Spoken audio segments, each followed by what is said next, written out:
Hello दोस्तों, स्वागत है आप लोगों का अपने यूट्यूब परिवार अरुण अकेडमी में। आज की क्लास में हम लोग पढ़ेंगे दोस्तों हिंदी साहित्य का रीतिकाल। बहुत ही शानदार शानदार तरीके से दोस्तों ये रीतिकाल का टॉपिक पढ़ेंगे।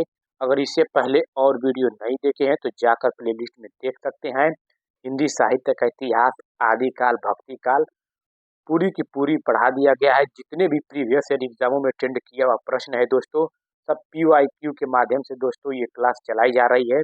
कुछ इंपॉर्टेंट फैक्ट देख लेते हैं रीतिकाल के, उसके बाद हम लोग PYQ के माध्यम से क्वेश्चनों को सॉल्व करेंगे। देखिए रीतिकाल, रीतिकाल का नामकरण विभिन्न विद्वानों के अनुसार निम्न है। तो रीतिकाल का नामकरण कौन कौन ऐसे वैज्ञानिक हैं जो रीतिकाल को किस किस नाम से पुकारे हैं। देखिए रीतिकाल को रीति काव्य का नाम किसने कहा है, तो doctor George Grierson. Doctor George Grierson ने रीतिकाल को रीति काव्य के नाम से पुकारा है। देख लेते हैं और कौन कौन वैज्ञानिक हैं दोस्तों। देखिए मिश्र बंधु ने रीतिकाल को अलंकृत काल के नाम से कहा है और आचार्य रामचंद्र शुक्ल ने रीतिकाल को रीतिकाल के नाम से पुकारा है और आचार्य विश्वनाथ प्रसाद मिश्र ने रीतिकाल को श्रृंगार काल कहा है और डॉक्टर रामशंकर शुक्ल ने रीतिकाल को कला काल कहा है। दोस्तों ये जो पॉइंट है बहुत ही इंपॉर्टेंट पॉइंट है दोस्तों, याद रखिएगा, भूलिएगा मत, याद कर लीजिएगा। त्रिलोचन ने रीतिकाल को क्या कहा है, तो त्रिलोचन ने रीतिकाल को अंधकार काल कहा है। चलते हैं दोस्तों नेक्स्ट पॉइंट पे। देखिए रीतिकाल का विभाजन, रीतिकाल का विभाजन रीति को आधार बनाकर 3 भागों में किया गया। देखिए रीतिकाल का विभाजन किस पे कैसे बांटा गया है, तो रीतिबद्ध और रीति सिद्ध और रीति मुक्त। यानी कि रीतिकाल का विभाजन रीति को आधार बनाकर 3 भागों में किया गया है, एक रीतिबद्ध और एक रीति सिद्ध और एक रीति मुक्त। दोस्तों इस पॉइंट को, इस टॉपिक वाइज से आप लोग पढ़ेंगे तो बहुत ही मजा आएगा। अगर इससे पहले और वीडियो नहीं देखे तो जाकर प्लेलिस्ट में देखिए। बहुत ही शानदार शानदार तरीके से यूपी TGT PT DPSC 4.0 को मद्देनजर रखते हुए ये क्लास चलाई जा रही है दोस्तों। देखिए रीतिबद्ध जो इम्पोर्टेंट कवि हैं वो रीतिबद्ध के अंतर्गत कौन कौन आते हैं, तो देखिए केशवदास जी हैं, सेनापति हैं, जसवंत सिंह, मतीराम, देव जिसे देवदत्त के नाम से भी जाना जाता है, और भिखारी दास और पद्माकर, ये सब क्या है रीतिबद्ध के अंतर्गत आते हैं। रीति सिद्ध के इम्पोर्टेंट कवि एक बिहारी है, तो याद रखिएगा कि बिहारी किसके अंतर्गत आते हैं, तो रीतिकाल के रीति सिद्ध कवि हैं। तो रीति मुक्त के अंतर्गत इम्पोर्टेंट प्रमुख कौन कौन है, तो शेख आलम आते हैं, घनानंद ठाकुर जी आते हैं, रस खान, बोधा और द्विज देव। दोस्तों चलते हैं नेक्स्ट पॉइंट पे। देखिए नेक्स्ट पॉइंट क्या है, इसको थोड़ा देख लेते हैं। देखिए आचार्य रामचंद्र शुक्ल ने चिंतामणि त्रिपाठी को रीतिकाव्य का प्रवर्तक माना है। तो रीतिकाव्य का प्रवर्तक किसे माना है, चिंतामणि त्रिपाठी को किसने माने हैं, तो आचार्य रामचंद्र शुक्ल ने। चिंतामणि के सहोदर कौन कौन थे, याद रखिएगा, तो मतीराम, भूषण और जटाशंकर त्रिपाठी ये चिंतामणि के क्या थे, सहयोगी थे। और भूषण वीर रस के कवि हैं, याद रखिएगा, बहुत बार ये ट्रेंड किया हुआ प्रश्न है कि भूषण दोस्तों किस रस के कवि हैं, तो वीर रस के कवि हैं। चित्रकूट के सोलंकी राजा रुद्र ने इन्हें कवि भूषण की उपाधि दी थी।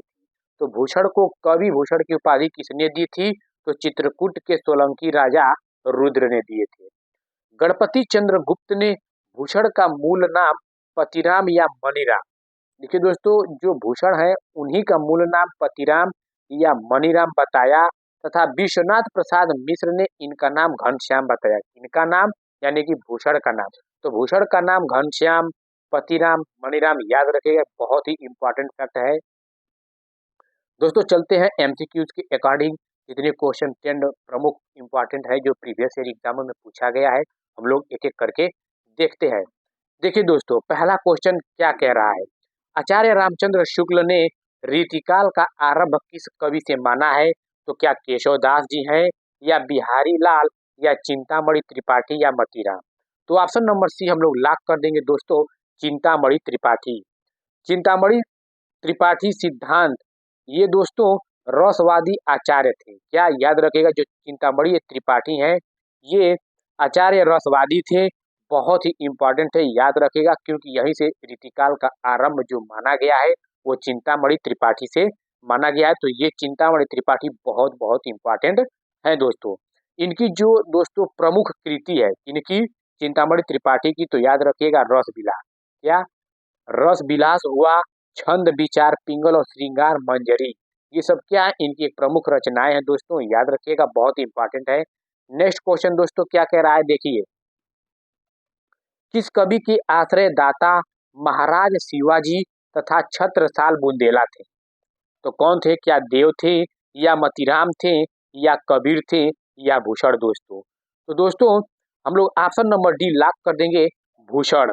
क्या थे? भूषण। देखिए ये रीतिबद्ध धारा के कवि भूषण महाराज शिवाजी तथा छत्रसाल बुंदेला के राज्याश्रित कवि थे। तो ये किस रीतिकाल के थे दोस्तों? भूषण। ये रीतिबद्ध धारा के कवि हैं, याद रखिएगा। ये भूषण किस धारा के? तो रीतिबद्ध धारा के। तो महाराज छत्रसाल ने भूषण की पालकी को कंधा लगाया था। तो भूषण की पालकी को कंधा किसने लगाया था? महाराज छत्रसाल ने।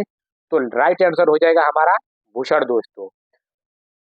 भूषण को किस अन्य नाम से जानते हैं दोस्तों? ऊपर पॉइंट करके हम बताए हैं, तो आप लोग कमेंट बॉक्स में कमेंट करके बताइएगा भूषण को और किस अन्य नाम से जाना जाता है।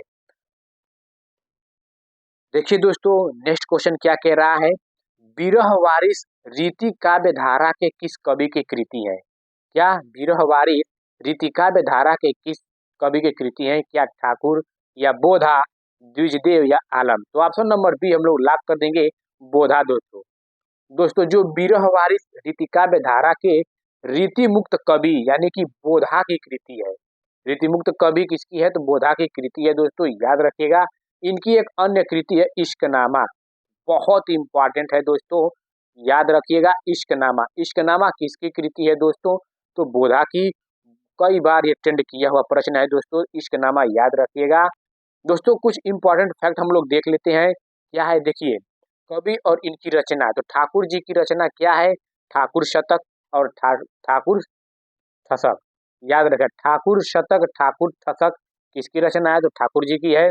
और द्विजदेव की रचना का नाम क्या है? तो श्रृंगार लतिका और श्रृंगार बत्तीसी, यानी कि श्रृंगार लतिका और श्रृंगार बत्तीसी किसकी है? तो द्विजदेव की है। और आलम केली और सुदामा चरित्र किसकी है? तो आलम की है। ठीक, आलम की है दोस्तों, याद रखिएगा, बहुत ही इंपॉर्टेंट है। चलते हैं दोस्तों नेक्स्ट क्वेश्चन पे। देखिए नेक्स्ट क्वेश्चन क्या कह रहा है, रीतिकालीन कवि भूषण की कविता का मुख्य संवेदनात्मक स्वर है। तो संवेदनात्मक स्वर कौन सा है दोस्तों? क्या श्रृंगारिक है, या व्यंग्य मूलक है, या प्रशस्ति परक, या कारुणिक है दोस्तों? तो ऑप्शन नंबर सी हम लोग लॉक कर देंगे, प्रशस्ति परक दोस्तों। दोस्तों प्रशस्ति परक है। कुछ हम लोग इंपॉर्टेंट फैक्ट देख लेते हैं भूषण की। देखिए भूषण वीर रस के कवि हैं। चित्रकूट के सोलंकी राजा रुद्र ने इन्हें कवि भूषण की उपाधि दी थी। महाराज छत्रसाल ने एक बार भूषण की पालकी को कंधा लगाया था, जिस पर भूषण ने कहा, शिवा को बखानो छत्रसाल को। तो याद रखिएगा कि भूषण की पालकी को कंधा लगाया था किसने दोस्तों? तो महाराज छत्रसाल ने। ये कई बार ट्रेंड किया गया है कि भूषण की पालकी को कंधा किसने लगाया था? तो महाराज छत्रसाल ने दोस्तों, याद रखिएगा। और चित्रकूट के सोलंकी राजा रुद्र ने इन्हें कवि भूषण की उपाधि दी थी। तो कवि भूषण की उपाधि किसने दी थी? तो सोलंकी राजा दोस्तों रुद्र ने। नेक्स्ट क्वेश्चन दोस्तों तो क्या कह रहा है, देखिए नेक्स्ट क्वेश्चन, रीतिकाल को श्रृंगार काल किसने कहा है? तो रीतिकाल को श्रृंगार काल किसने कहा है? क्या विश्वनाथ प्रसाद मिश्र ने कहा है, या मिश्र बंधु ने, या हजारी प्रसाद द्विवेदी ने, या डॉक्टर नगेंद्र ने? तो ऑप्शन नंबर ए हम लोग लॉक कर देंगे, रीतिकाल को श्रृंगार काल किसने कहा है? तो विश्वनाथ प्रसाद मिश्र ने कहे हैं। इंपॉर्टेंट फैक्ट है दोस्तों, और इंपॉर्टेंट फैक्ट हम लोग देख लेते हैं। देखिए रीतिकाल को रीतिकाव्य किसने कहा है? तो जॉर्ज ग्रियर्सन ने। रीतिकाल को अलंकृत काल किसने कहा है? तो मिश्र बंधु ने। और रीतिकाल को रीतिकाल किसने कहा है? तो रामचंद्र शुक्ल और डॉक्टर नगेंद्र ने। रीतिकाल को कला काल किसने कहा है? तो डॉक्टर रमाशंकर शुक्ल रसाल ने। और रीतिकाल को अंधकार काल किसने कहा है? तो त्रिलोचन ने। याद रखिएगा ये बहुत ही इंपॉर्टेंट है दोस्तों। ये जितने भी ये क्वेश्चन हम करा रहे हैं दोस्तों, सब के सब ये प्रीवियस ईयर एग्जामों में ट्रेंड किया हुआ प्रश्न है। अपने मन से हम एक भी प्रश्न लेकर नहीं आए। देखिए दोस्तों, नेक्स्ट क्वेश्चन क्या कह रहा है, इसका एक एक दोहा हिंदी साहित्य में एक एक रत्न माना जाता है। शुक्ल जी का उक्त कथन किस रचना के संदर्भ में है? तो किस रचना के संदर्भ में, क्या मतीराम सतसई या बृंद सतसई के, या दोहावली, मतलब कि दोस्तों दोहावली के रचनाकार कौन है? तो तुलसीदास है। तो बिहारी सतसई, यानी किसके, शुक्ल जी के उत्कथन किस रचना के संबंध में है? तो बिहारी सतसई के। तो ऑप्शन नंबर डी हमारा राइट आंसर हो जाएगा। देखिए दोस्तों, जो कवि बिहारी है इनका जन्म कब हुआ था? तो 1595 में, याद रखिएगा, बहुत ही इंपॉर्टेंट है। तो बिहारी जी का जन्म 1595 ईस्वी के लगभग ग्वालियर में हुआ था। ये भी याद रखिएगा, कहाँ हुआ था? तो ग्वालियर में हुआ था। और आचार्य रामचंद्र शुक्ल ने इन्हें क्या मानते हैं? तो रसवादी मानते हैं। रसवादी किसे मानते हैं दोस्तों? तो बिहारी को मानते हैं। कौन मानते हैं दोस्तों? तो ये मानते हैं, तो आचार्य रामचंद्र शुक्ल मानते हैं। याद रखिएगा, बहुत ही इंपॉर्टेंट है। इनका जन्म कब हुआ था? तो 1595 में। कहाँ हुआ था? तो ग्वालियर में दोस्तों। तो आचार्य रामचंद्र शुक्ल इन्हें रसवादी मानते हैं, और डॉक्टर नगेंद्र ने ध्वनिवादी मानते हैं। तो ध्वनिवादी बिहारी सतसई, यानी कि बिहारी सतसई जो बिहारी जी है, इनको, बिहारी को ध्वनिवादी किसने कहा है? तो डॉक्टर नगेंद्र ने। और रसवादी कौन मानते हैं बिहारी जी को? तो आचार्य रामचंद्र शुक्ल ने। तो option number D Bihari Satsai, ये बिहारी जी का ग्रंथ है दोस्तों। इनके द्वारा बिहारी सतसई ये ग्रंथ है, बहुत ही इंपॉर्टेंट है, याद रखिएगा। नेक्स्ट क्वेश्चन चलते हैं दोस्तों। देखिए नेक्स्ट क्वेश्चन क्या कह रहा है, प्रेमी की पीर या इश्क का दर्द इनके एक एक वाक्य में भरा पाया जाता है। तो आचार्य शुक्ल का कथन, उक्त कथन किसके संबंध में है? क्या गणानंद के, या ठाकुर के, या रसखान के, या आलम के? तो ऑप्शन नंबर डी हम लोग लॉक कर देंगे दोस्तों, आलम के। ये जो आलम है दोस्तों, ये रीतिकालीन कवि के बहुत ही इंपॉर्टेंट कवि माने जाते हैं। ये रीतिकालीन कवि आलम प्रेमोन्नत्मक कवि हैं, और अपनी तरंग के अनुसार रचना करते हैं। ये किसके, वो कौन सी कवि है कि जो अपनी रचना तरंग के अनुसार करते हैं? तो वही है आलम दोस्तों, याद रखिएगा, इसलिए ये इंपॉर्टेंट फैक्ट बन जाता है। इंपॉर्टेंट फैक्ट और देख लेते हैं दोस्तों, आलम की प्रमुख रचनाएं कौन कौन सी हैं? तो देखिए, माधवानल काम कंदला, ये प्रेमाख्यानक काव्य है। और एक सुदामा चरित हुआ, श्याम सनेही, और आलम केली। तो आलम जी की प्रमुख रचना याद रखिएगा, इन्हीं में से पूछ देगा कि निम्न में से आलम की रचनाएं कौन सी है? तो माधवानल काम कंदला, सुदामा चरित, श्याम सनेही, और आलम केली। घनानंद की प्रमुख रचना कौन कौन सी है? तो सुजान सार, इश्क लता, विरह लीला, कोकसार, कृपाकंद, यमुनायस, ये घनानंद की प्रमुख रचनाएं हैं। और ठाकुर की प्रमुख रचनाएं ठाकुर शतक, ठाकुर ठसक। रसखान की प्रमुख रचना है सुजान रस खान, प्रेम वाटिका, और ये दोस्तों एक है दान लीला। ये याद रखिएगा, बहुत ही इंपॉर्टेंट है ये प्रमुख रचनाएं इन लोग की। तो नेक्स्ट क्वेश्चन दोस्तों क्या कह रहा है, देखिए, भाषा भूषण के रचनाकार हैं दोस्तों। तो भाषा भूषण के रचनाकार कौन है? तो क्या भूषण है, या मतीराम है, या जसवंत सिंह है, या पद्माकर है? तो भाषा भूषण, भूषण समझ के मत मार दीजिएगा। तो भाषा भूषण के रचनाकार दोस्तों जसवंत सिंह है। तो ऑप्शन नंबर सी हमारा राइट आंसर हो जाएगा। तो जसवंत सिंह का जन्म कब हुआ था? तो 1626 ईस्वी में, याद रखिएगा। जसवंत सिंह का जन्म कब हुआ था? 1626 ईस्वी में, मारवाड़ में, तथा निधन 1668 ईस्वी में हुआ था। तो इनका जन्म मारवाड़ में हुआ था 1626 ईस्वी में। इनके द्वारा रचित ग्रंथ कौन सी हैं? तो एक भाषा भूषण तो हो गया, बहुत ही इंपॉर्टेंट है। और एक प्रबोध चंद्रोदय है दोस्तों, याद रखिएगा, प्रबोध चंद्रोदय और सिद्धांत सार। तो जसवंत सिंह की रचना एक भाषा भूषण हो गया, और दूसरी रचना प्रबोध चंद्रोदय हो गया, और एक सिद्धांत सार। ये जसवंत सिंह की प्रमुख रचनाएं हैं, याद रखिएगा। नेक्स्ट क्वेश्चन दोस्तों देखिए, देखिए इंपॉर्टेंट फैक्ट देख लेते हैं। इंपॉर्टेंट फैक्ट क्या कह रहा है, देखिए, देखिए भूषण, ये शिवराज भूषण, शिवराज भूषण के रचनाकार कौन है? तो शिवराज भूषण के दोस्तों भूषण है। ललित ललाम और सतसई के रचनाकार कौन है? तो मतीराम है। गंगा लहरी, जगत विनोद, हिम्मत बहादुर बिरुदावली, ये किसकी रचना है? तो ये पद्माकर जी की है। बहुत ही इंपॉर्टेंट है।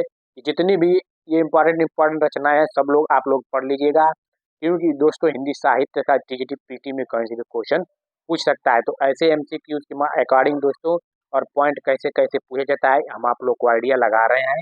उसके बाद से आप लोग को आइडिया लग जाएगा तो आप क्वेश्चनों को एनालिसिस करके भी इसी तरह पढ़ लेंगे। तो नेक्स्ट क्वेश्चन क्या कह रहा है, रीतिकाल लगभग कितनी शताब्दियों तक चला? क्या 4 शताब्दियों तक, या 1 शताब्दी तक, या 5 शताब्दी तक, या 2 शताब्दी तक? तो दोस्तों ऑप्शन नंबर डी हमारा राइट आंसर हो जाएगा 2 शताब्दियों तक। तो रीतिकाल लगभग कितनी शताब्दियों तक चला? तो 2 शताब्दियों तक। इंपॉर्टेंट फैक्ट दोस्तों हम लोग देख लेते हैं। देखिए ये आदिकाल कब से कब तक चला? संवत 1050 से 1375 तक। भक्ति काल कब तक चला? भक्ति काल संवत 1375 से 1700। और रीतिकाल जो हम लोग पढ़ रहे हैं दोस्तों संवत 1700 से 1900। दोस्तों आदिकाल भक्ति काल पढ़ लिए हैं, आज रीतिकाल पढ़ रहे हैं, फिर उसके बाद आधुनिक काल स्टार्ट करेंगे। अगर चैनल को सब्सक्राइब नहीं किए तो दोस्तों आप लोग सब्सक्राइब कर लीजिए और बेल आइकन को प्रेस कर दीजिए जिससे आप लोग के पास सही समय पर नोटिफिकेशन मिलता रहे।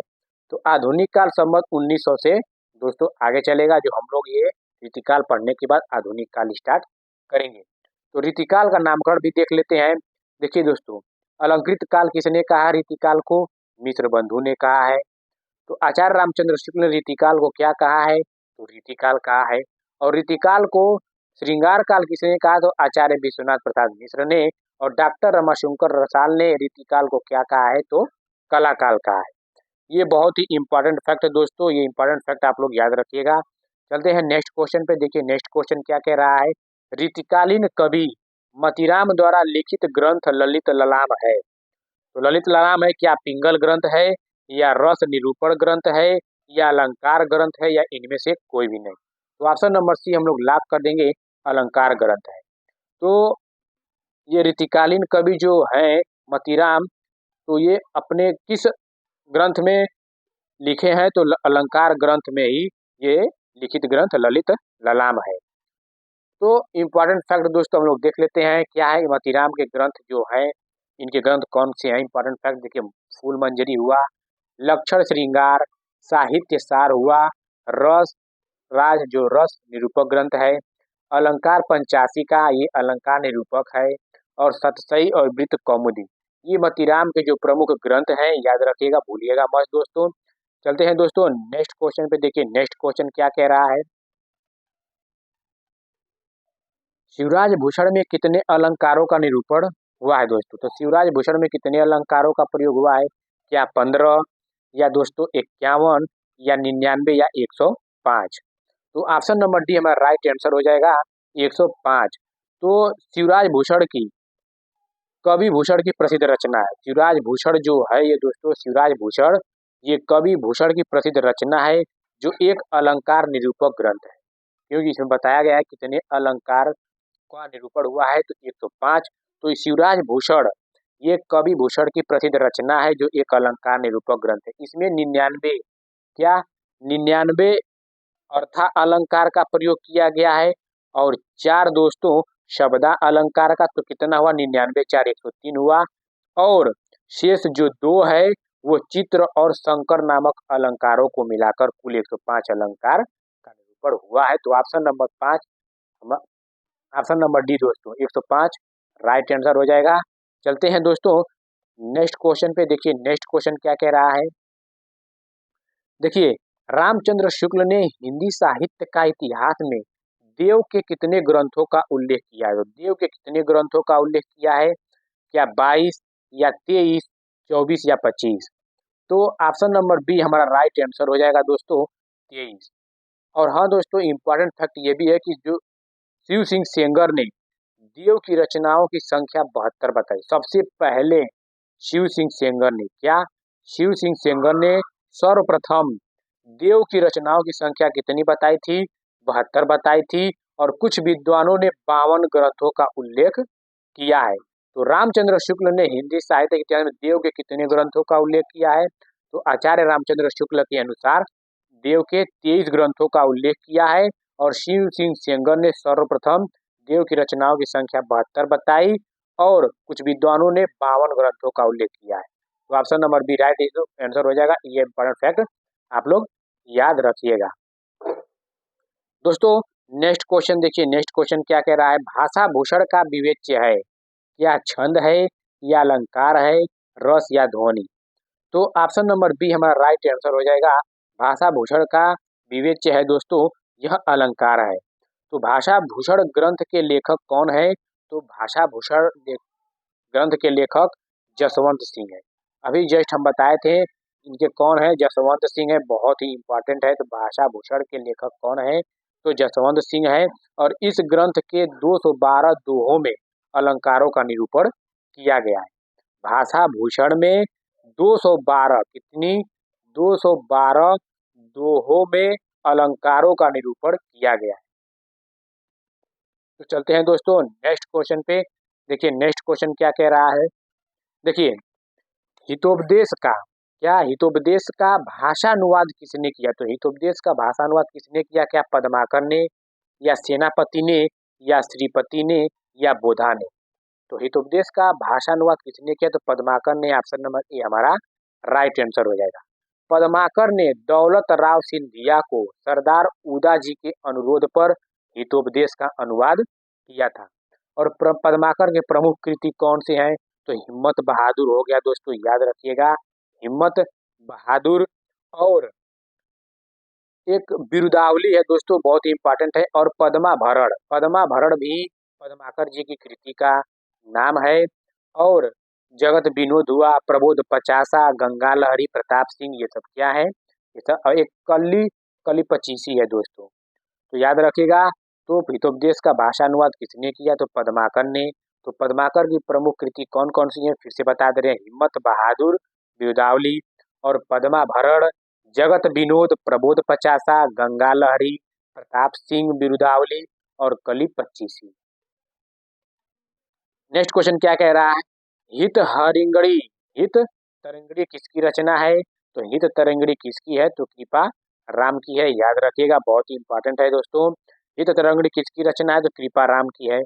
चिंतामणि की भाषा कौन सी है? तो चिंतामणि की भाषा दोस्तों कौन सी है? क्या राजस्थानी, या संस्कृत, या ब्रज, या अवधी? तो ऑप्शन नंबर सी हमारा राइट आंसर हो जाएगा। चिंतामणि की भाषा कौन सी है? तो ब्रज है। चिंतामणि रीतिकाल के रीतिबद्ध धारा के कवि है। इसके रीतिबद्ध दोस्तों, रीतिबद्ध। तो चिंतामणि रीतिकाल के रीतिबद्ध धारा के कवि हैं, याद रखिएगा, बहुत ही इंपॉर्टेंट है। नेक्स्ट क्वेश्चन क्या कह रहा है। चिंतामणि किस काल के कवि हैं? अभी जस्ट क्या बताए हैं हम लोग, क्या पढ़ रहे हैं? रीति भक्ति काल पढ़ दिए हैं, वीरगाथा काल, आधुनिक काल, और ये रीतिकाल हम लोग पढ़ रहे हैं। तो आधुनिक काल इसके बाद हम लोग रीतिकाल के बाद पढ़ेंगे। तो चिंतामणि किस काल के कवि हैं? तो रीतिकाल के है, याद रखिएगा। ऑप्शन नंबर सी हमारा राइट आंसर हो जाएगा। नेक्स्ट क्वेश्चन क्या कह रहा है दोस्तों, देखिए भाव विलास किसकी रचना है? तो भाव विलास किसकी रचना है? क्या बिहारी की है, या देव की है जिसे देवदत्त कहते हैं, या पद्माकर की है, घनानंद की है? तो ऑप्शन नंबर बी हमारा राइट आंसर हो जाएगा। भाव विलास किसकी रचना है दोस्तों? तो भाव विलास देव की है, यानी कि देवदत्त की है। नेक्स्ट क्वेश्चन क्या कह रहा है। पद्माकर का सर्वश्रेष्ठ ग्रंथ किसे माना जाता है? तो क्या प्रबोध पचासा को, या भूमिजा को, गीतावली की, नल दमन? अभी प्रबोध पचासा हम किसकी बताए हैं? पद्माकर की। तो पद्माकर का सर्वश्रेष्ठ ग्रंथ कौन से है? तो प्रबोध पचासा है। तो ऑप्शन नंबर ए हमारा राइट आंसर हो जाएगा। नेक्स्ट क्वेश्चन दोस्तों देखते हैं, नेक्स्ट क्वेश्चन क्या कह रहा है। सुजान विनोद किसकी रचना है? तो सुजान विनोद किसकी रचना है? क्या देव की है, या घनानंद की है, या चिंतामणि, या पद्माकर की? तो ऑप्शन नंबर ए हमारा राइट आंसर हो जाएगा। सुजान विनोद किसकी है? तो देव की है। नेक्स्ट क्वेश्चन दोस्तों क्या कह रहा है, देखिए काव्य निर्णय का रचयिता कौन है? तो काव्य निर्णय के रचयिता कौन है? क्या क्या घनानंद है, या बिहारी है, या मतीराम, या भिखारी दास? तो काव्य निर्णय के रचयिता कौन है? तो काव्य निर्णय के भिखारी दास है। तो ऑप्शन नंबर डी हमारा राइट आंसर हो जाएगा दोस्तों। चलते हैं नेक्स्ट क्वेश्चन, देखिए नेक्स्ट क्वेश्चन क्या कह रहा है। बिहारी ने अपने काव्य में किस छंद को अपनाया है? क्या कवित्व को, या दोहा को, या छप्पे को, या सवया को? तो ऑप्शन नंबर बी हमारा राइट आंसर हो जाएगा। बिहारी ने अपने काव्य में दोहा छंद को अपनाया है। चलते हैं दोस्तों नेक्स्ट क्वेश्चन, देखिए नेक्स्ट क्वेश्चन क्या कह रहा है। इश्कनामा के रचयिता कौन है? तो इश्कनामा के रचयिता अभी जस्ट ऊपर हम लोग बताए हैं कि इश्कनामा के रचयिता बोधा है, ये इंपॉर्टेंट है, याद रखिएगा। इश्कनामा के रचयिता कौन है? तो बोधा है। रसलीन का दोस्तों नाम क्या है? रसलीन का मूल नाम क्या है? सैयद मुस्तफ़ा है, या मोहम्मद सईद है, या सईद अहमद है, या सैयद गुलाम नबी है? तो ऑप्शन नंबर डी हमारा राइट आंसर हो जाएगा। रसलीन का मूल नाम क्या है दोस्तों? तो रसलीन का मूल नाम सैयद गुलाम नबी है। बहुत ही इंपॉर्टेंट है, डायरेक्ट कई बार ये ट्रेंड किया हुआ प्रीवियस ईयर एग्जामों में उठाकर आप लोग देख सकते हैं। चलते हैं दोस्तों नेक्स्ट क्वेश्चन। देखिए नेक्स्ट क्वेश्चन क्या कह रहा है दोस्तों, कवित रत्नाकर में कितने अध्याय हैं? तो कवित रत्नाकर में क्या 9 है, या 5 है, या 7 है, या 6 है? तो कवित रत्नाकर में कितने अध्याय हैं दोस्तों? तो कवित रत्नाकर में 5 अध्याय है। कवित रत्नाकर दोस्तों सेनापति का ग्रंथ है। किसका? ये जो कवित रत्नाकर है किसका ग्रंथ है? तो सेनापति का, याद रखिएगा, सेनापति का प्रमुख ग्रंथ है ये कवित रत्नाकर, जो 5 अध्याय में प्रकाशित हुई है।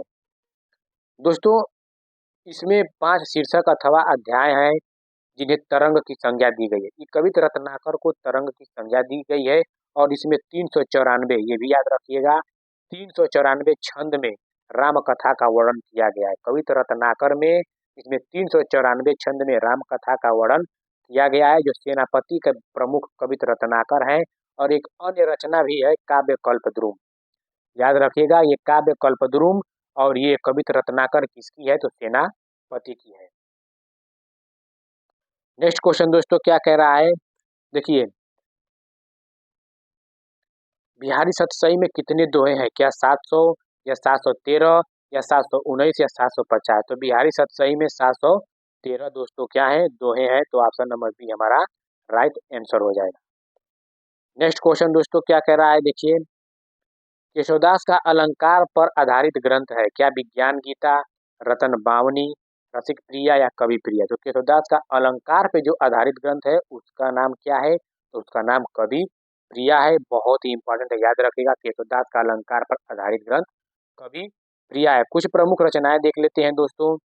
देखिए काव्य प्रकाश के रचनाकार कौन है? तो चिंतामणि है। रसराज के रचनाकार कौन है? तो मतीराम है। रस विलास के रचनाकार देव है, जिसे देवदत्त के नाम से जानते हैं।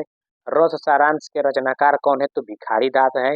और रस प्रबोध के रचनाकार कौन है? तो रस लीन है। याद रखें ये सब इंपॉर्टेंट फैक्ट दोस्तों बहुत ही महत्वपूर्ण है। नेक्स्ट क्वेश्चन देखिए क्या कह रहा है, मेरी भवबाधा हरो दोहा निम्न में से किस कवि का है? तो क्या बिहारी का है, रहीम का है, या कबीर का है, या रस खान का है? तो रहीम, रस खान, कबीर, ये सब दोस्तों हम लोग क्या किए हैं, ये पढ़ लिए हैं। आदिकाल, भक्तिकाल, जितने जो भी जिसमें जिसमें प्रेम भक्ति, सूफी, ज्ञानाश्रय शाखा, कृष्ण भक्ति, एक एक करके टॉपिक वाइज हम लोग भक्ति काल पढ़े हैं, जाकर आप प्ले लिस्ट में देख सकते हैं। तो इसका राइट आंसर हो जाएगा ऑप्शन नंबर ए, यानी कि बिहारी। नेक्स्ट क्वेश्चन क्या कह रहा है, देखिए भाषा की समास शक्ति और कल्पना की समाहार शक्ति का सर्वाधिक उपयोग निम्नलिखित में से किस कवि ने किया है?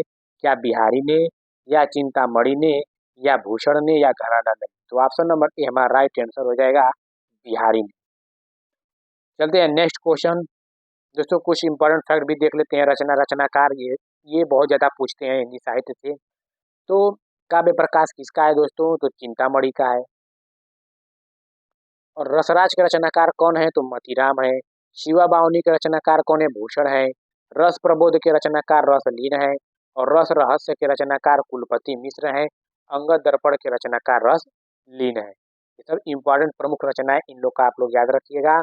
चलते हैं नेक्स्ट क्वेश्चन दोस्तों, देखिए रीतिकाल में से किस रस की प्रधानता काव्य में रही है? क्या श्रृंगार, भक्ति, शांत, या रौद्र? तो ऑप्शन नंबर ए हमारा राइट आंसर हो जाएगा श्रृंगार। रीतिकाल में किस रस की प्रधानता काव्य में रही है? तो श्रृंगार में रही है, याद रखिएगा। चलते हैं नेक्स्ट क्वेश्चन दोस्तों, देखिए नेक्स्ट क्वेश्चन क्या कह रहा है, देव माने जाते हैं। तो देव माने जाते हैं, क्या रसवादी आचार्य माने जाते हैं, या अलंकारवादी माने जाते हैं, या रीतिवादी आचार्य माने जाते हैं, या वक्रोक्तिवादी आचार्य माने जाते हैं? तो ऑप्शन नंबर ए हमारा राइट आंसर हो जाएगा, देव माने जाते हैं रसवादी आचार्य। इनका वास्तविक नाम देवदत्त है दोस्तों। इनका देव का वास्तविक नाम क्या है? तो देवदत्त है। इटावा के निवासी थे। इनके कुल 72 ग्रंथ हैं। इनके प्रमुख ग्रंथ जैसे भाव विलास हुआ, भवानी विलास हुआ, अष्टयाम, रस विलास, प्रेम चंद्रिका, ये सब राग रत्नाकर, सुजान विनोद, ये देवदत्त के प्रमुख रचयिता हैं दोस्तों ये, इन सब के प्रमुख ग्रंथों के। तो आई होप दोस्तों आप लोग को वीडियो अच्छा लगा हो, और अच्छा लगा हो तो आप चैनल को लाइक, सब्सक्राइब, शेयर, कमेंट कर दीजिए, जिससे हमें भी मोटिवेट मिलता रहे दोस्तों। ठीक है दोस्तों, आप लोग का बहुत बहुत धन्यवाद।